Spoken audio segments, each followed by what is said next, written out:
Welcome back to your classroom. My name is Miss Lara. Hello. I'm so happy you're here today. Now you can tell I'm happy because I have a big smile on my face and my eyes are bright and lit up. How are you feeling this morning?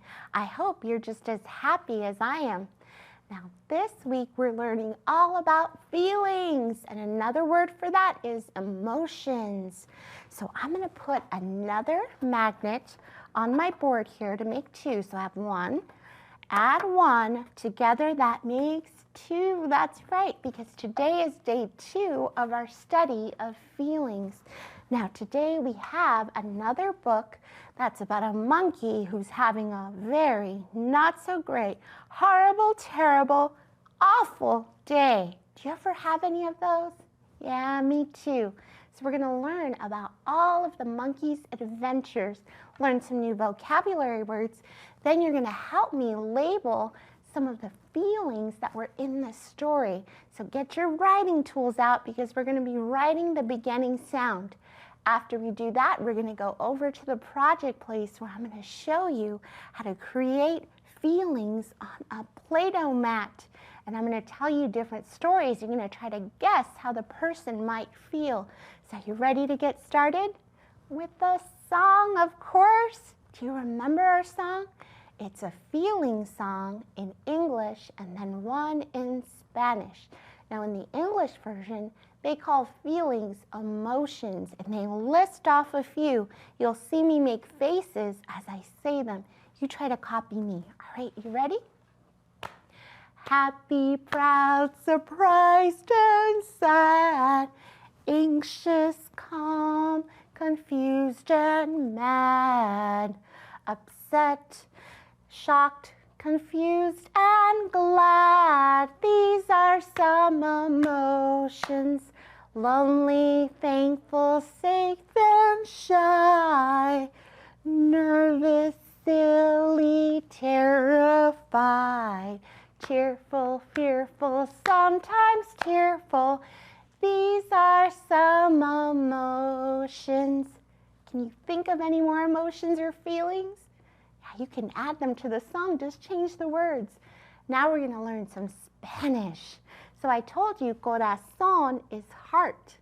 And the next word we're going to learn is casita. Casita means little house. And in our feeling song in Spanish, it's saying that my heart is in a little house. Okay, so let's start our song in Spanish. Mi corazón es una casita, muchas emociones guardo en una cajita. Hay alegría, enojo, miedo y tranquilidad, y la tristeza poco a poco se va. Let's do it one more time. Mi corazón es como una casita, muchas emociones guardo en una cajita. Hay alegría, enojo, miedo y tranquilidad, y la tristeza poco a poco se va. So now you know at least 2 Spanish words if you didn't know them before. Corazón and casita. Now we're going to learn a few vocabulary words in English before we start our book. So let's see what we have behind the door. We have our first word, grumpy. Say that word with me. Grumpy. Grumpy is special letter G. Grumpy. You're in a bad mood. You get angry really easily. So let's say you woke up and you just didn't get enough sleep. You might be grumpy. The next word is hunched. Hunched. Special letter H. It means to bend the top of your body forward. Try it with me. Hunched. Kind of bend it forward like that. Oh, I cracked. I think I'm getting a little old. The next word is frown. Can you say it with me? Frown. Special letter F. Frown is when your eyebrows are scrunched up. You're upset. You're sad. Your eyebrows go like this. Now in our story, our monkey is going to frown a lot. So let's pull out our book and see where we find these words, because now, of course, we know what they mean. So here's our book, Grumpy Monkey. And don't you just love the art on the front cover? Look, that monkey looks terrifying. He looks sad, he looks mad, he looks angry. Don't mess with this grumpy monkey. I wonder what made him grumpy. Can you take a guess? Yeah, maybe he didn't get enough bananas, huh? Or enough sleep? I wonder. This book is by Suzanne Lang. She's the author. She wrote the words in the story. It's illustrated by Max Lang. That's the person who drew the pictures like this one. So let's read it and find out what happened with Grumpy Monkey.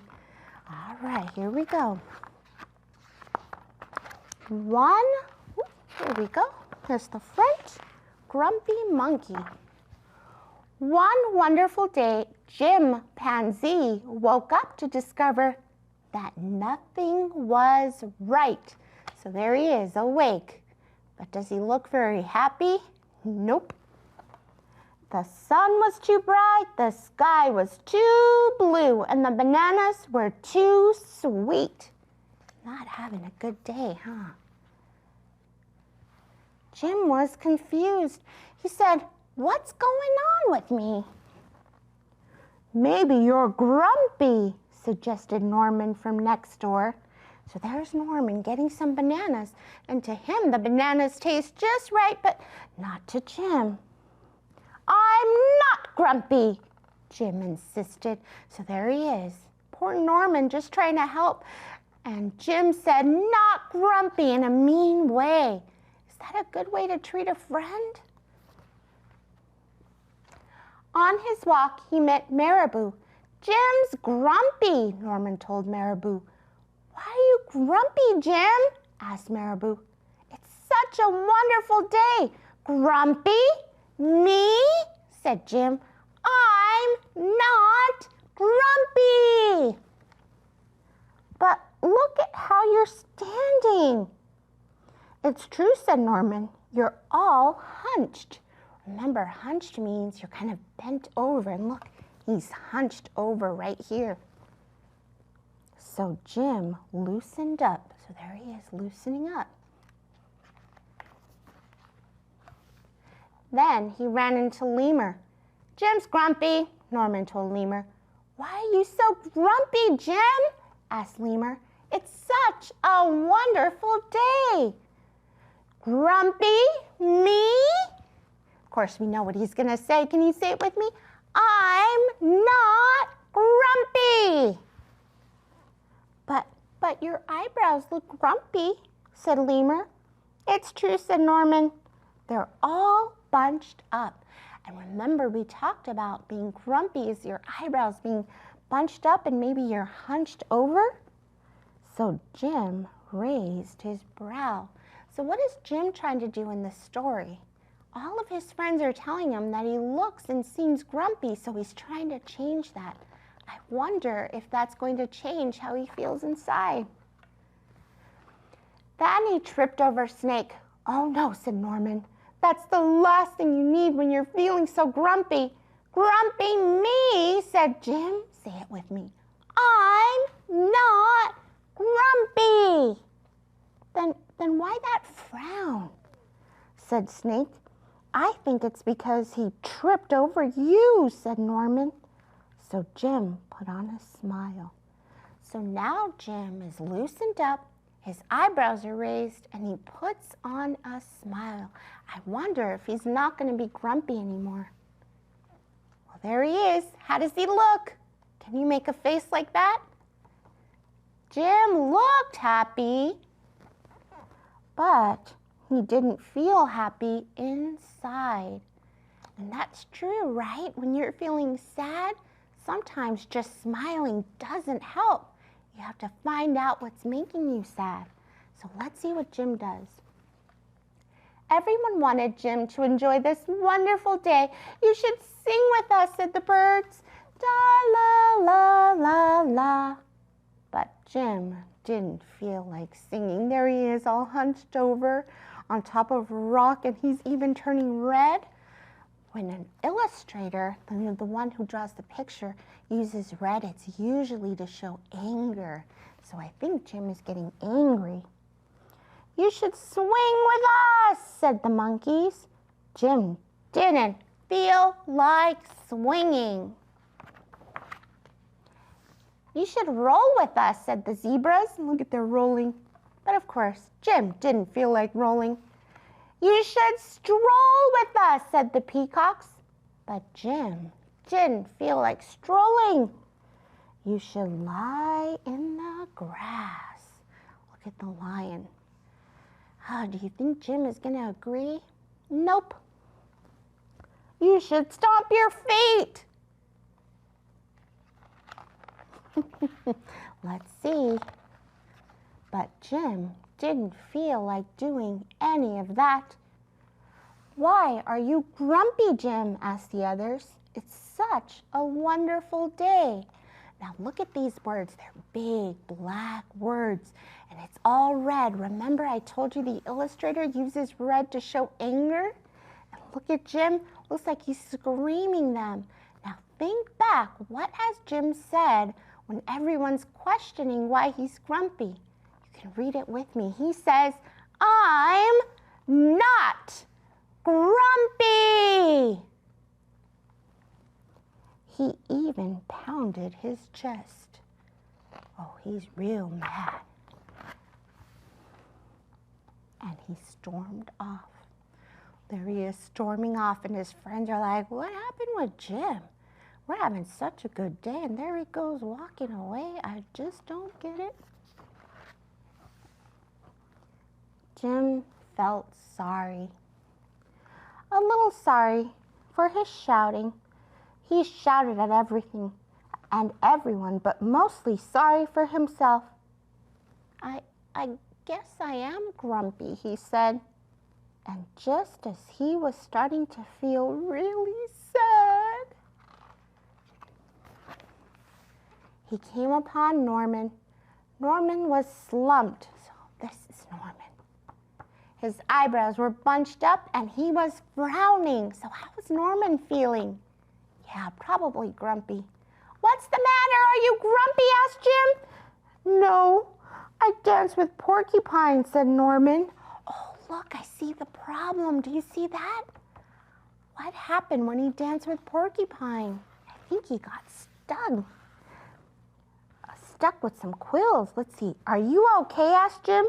"It hurts, but I'll probably feel better soon enough," said Norman. "Are you still grumpy?" "Yes," said Jim. "But I'll probably feel better soon enough too. For now, I need to be grumpy." "It's a wonderful day to be grumpy," said Norman, and Jim agreed. And he already felt a little bit better. The end. So in our story, our grumpy monkey was trying to tell everyone he wasn't grumpy, even try to pretend that he was happy. But in the end, he decided that he was grumpy, and that was okay. And it's true. It's okay to feel however you're feeling at the time. And if it's a strong feeling, remember, we stop, name our feeling, and take our 5 belly breaths, right? All right, so an important thing that we learned is naming our feeling. But what if you don't know the names of our feelings? So here in this activity, we're going to practice.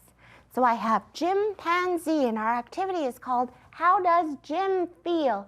So we're going to look at each picture, and you're going to help me write the beginning sound of how Jim is feeling. So let's see right here. Jim has his hand like this, and he's looking like, maybe he doesn't know what's going on. What do you call that? Confused, that's right. Yes, 2 letters make that sound, but I want the one that looks like a big curve, a C. For confused, when you're confused, you don't know what's going to go on or what's happening. Jim is confused. Now let's look at this bottom one. Jim is hunched over. He has a big cloud above him, and he's frowning, and his eyebrows are all hunched. He could be grumpy, or he could be mad. That's right, mad. If I was going to write the beginning sound, what might I write? M, that's right. Big line, big line, big line, big line. M for mad, the feeling when something just isn't going your way. Now here, Jim is sitting on a rock and he's thinking, I'm all alone, there's no one else beside me. His mouth is kind of turned over like this. He could be sad, but when you're all alone, you might feel a little lonely. That's right. Now let's catch that beginning sound. Lonely. L, that's right. So it's big line down, little line across. L for lonely, a feeling you feel when you're all by yourself. Let's do a few more. Ooh, look at Jim's eyes. He's all cross-eyed. It looks like he's dancing. Maybe he's feeling a little bit silly. Silly. Silly. S, that's right. S for silly. Little curve and little curve the other way. We have 3 more to go. You're doing great. You might even practice making a face like Jim as we label our feelings. Now in this one, Jim has his arms right here and hands right by his hips. And he's making a huge, like, backward smile. What is that called? A frown. That's right. I think he even has a tear in his eye. When you're about to cry, how do you feel? Sad. Yes, sad. S for sad. Let's do our 2 more. Here he is running. Maybe Jim is running because there's a huge birthday cake and he wants to try to eat it all up. He might be feeling happy. Happy. H for happy. And our last one. Let's see. Jim is sitting on a rock. He has a huge smile on his face. He's looking up like he's thinking of somebody or something. How do you think Jim is feeling? Maybe he's feeling peaceful. Peaceful. Now you might think he's feeling another way. You can write down whatever that letter is, but I'm going to write P for peaceful. So I hope that you practice labeling emotions or feelings either with their beginning sound or by looking at the people around you. Sometimes even just asking, are you feeling sad? See if you get it right. Hey, we're going to head over to the project place for a really quick activity involving Play-Doh. Woohoo! I love me some Play-Doh. Now for this activity, you're going to need Play-Doh and a Play-Doh mat. Now I got these for free on the internet, but you don't have to be fancy with the color printer and use like plastic. You can actually just use like a page protector that you might have and then just draw a face, a big circle. Then we're going to add how the person is feeling with our Play-Doh. So let's use this one. Right. I want you to look at this picture. Think about how this child might be feeling. What if I told you a little story about it?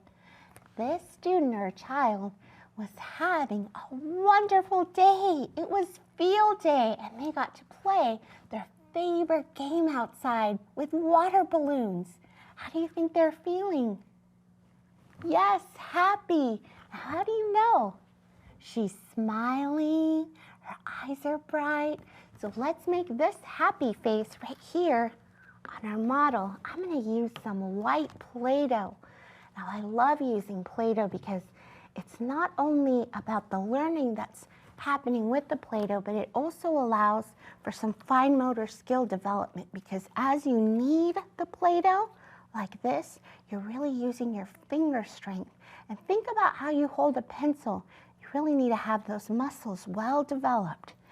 So I learned that they're happy. So I'm going to do 2 eyes right here, like this. And when I think of happy, maybe a nose. Ooh, a pointy little nose. And then I will do a big smiley face. So for that, I need to roll out my Play-Doh like a snake. I always have trouble doing that, and do a big, huge smile. I'm going to show you what that looks like. What do you think? Happy? I think so too. Let's try another feeling. So here we go. We'll use this little girl. And oh, look at this feeling. How do you think the boy in the picture is feeling? And how do you know? It looks like he's on a phone call, maybe a pretend call, and his mouth is open, and his eyebrows, do you see them? They're all scrunched up. Do you think that he's angry?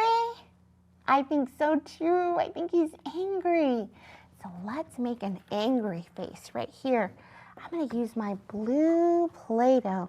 So first thing we need are some eyes. I'm going to make her eyes a little bit smaller right here, and then a nose. But the thing that makes a face look angry is the eyebrows. So look, it looks really basic, but I'm going to do some thick eyebrows, and they're going to come in. You'll see in just a moment. If you're following along with me with your Play-Doh, think about the eyebrows on this picture. They're all scrunched up. Oh, I'm going to be scared of this little girl when I'm done. Some thick eyebrows here, and maybe just one line for a mouth. Okay, tell me, what do you think? Yeah, angry, huh? You could even make her mouth open like in the picture, like she's yelling. Oh, scary. I hope we have a good emotion. Let's try another one. How about this one and this picture? So in this picture, the little girl is tearful. She has tears streaming down her face. Well, guess what? She wanted to stay up, but her parents said, it's time to go to bed. No staying up for you. So she started crying. How do you think she's feeling? Sad, right? I know she's sad because look at her frown and her eyes are full of water. So let's see if we can make a sad face. Maybe I'll use my yellow Play-Doh. Get it out. Start with your eyes. What do you think, if you're sad, is coming from your eyes? Maybe some tears, water? Yeah. We'll do a nose here. Okay, here's what it's looking like to start. Except I'm going to do some tears, and I think I'm going to do some tears in blue because they're watery. They're going to come down. How many tears should we make? 2 tears? Okay, let's do some tears coming down. Now, if you think about a teardrop, it kind of looks like it has a point and then a circle. Can't really get them to do that here. Let's see. You can just kind of make a snake and smash it in. And this will be our last one before I show you my book recommendation. And maybe we'll do a smile, an upside down smile, a frown, right? Because we're doing sad. I'll do it in orange. Again, Play-Doh stick, like this. I'm so good at it. Give myself a pat on the back. And here it is, sad. Oh, strong feeling. So I hope that you're able to get some activity mats like this, because this can be great to do in a small group as you're reading a story, and stop along the way and ask children, well, how is the character feeling? Or if you're at home and your child is just not feeling well, you can have them actually show you how they're feeling using the Play-Doh. So here is my book recommendation. Of course, I couldn't read Grumpy Monkey without bringing out an old favorite by Eric Carle. Do you remember this one? I think we read it here on Reading Explorers. It's The Grouchy Ladybug. Now, this ladybug needed an attitude adjustment. He was going around trying to pick fights with people that were bigger than him and animals that were bigger than him. So let's look. If you remember, each one of these flaps had a different animal that the poor ladybug was trying to fight. Imagine if the big orangutan or gorilla tried to fight the ladybug. Squish! That would be the end of the ladybug. So at the very end of the story, he meets a whale, and flaps over to the place where he started. But now he's feeling much better and he's much kinder. He learned his lesson. So I hope that you check out this book. There are so many about being grumpy and grouchy that you can learn and love to read. Okay, so now it's time for us to say goodbye. So I'm going to give you my big squeeze, my big smooch, mwah, and remind you to read, to learn and play and use your imagination every single day. I hope that you join me tomorrow. Goodbye.